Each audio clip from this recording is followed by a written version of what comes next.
ഇന്നലെ നടന്ന മത്സരങ്ങളും അവയുടെ റിസൾട്ടുകളും. ഇംഗ്ലീഷ് പ്രീമിയർ ലീഗിൽ Manchester United versus Brighton FC മത്സരം 2-1 ബ്രൈറ്റൺ FC വിജയിച്ചു. Crystal Palace versus West Ham United മത്സരം 2-0 വെസ്റ്റ് ഹാം വിജയിച്ചു. Manchester City versus Ipswich Town മത്സരം 4-1 മാഞ്ചസ്റ്റർ സിറ്റി വിജയിച്ചു. സതാംപ്ടൺ വാസസ് നോട്ടിംഗ്ഹാം ഫോറസ്റ്റ് മത്സരം 1-0 നോട്ടിംഗ്ഹാം ഫോറസ്റ്റ് വിജയിച്ചു.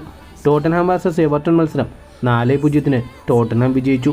ഫുൾഹാം വാസസ് ലെസ്റ്റർ സിറ്റി മത്സരം 2-1 Fulham വിജയിച്ചു. ആസ്റ്റൺ വില്ല വാസസ് ആഴ്സണൽ മത്സരം 2-0 ആഴ്സണൽ വിജയിച്ചു.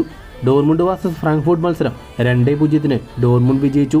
AC മിലാൻ വാസസ് പാർമ മത്സരം 2-1 പാർമ വിജയിച്ചു. ബാഴ്സലോണ വാസസ് അത്ലറ്റിക് ക്ലബ്ബ് മത്സരം 2-1 ബാഴ്സലോണ വിജയിച്ചു. ഇന്റർ മിലാൻ വാസസ് ലെസ് മത്സരം 2-0 ഇന്റർ മിലാൻ വിജയിച്ചു. എസ്പാന്യോൾ വാസസ് റിയൽ സോസിഡാഡ് മത്സരം 1-0 റിയൽ സോസിഡാഡ് വിജയിച്ചു. ഇന്റർ മിയാമി വാസസ് സിൻസിനാട്ടി മത്സരം 2-0 ഇന്റർ മിയാമി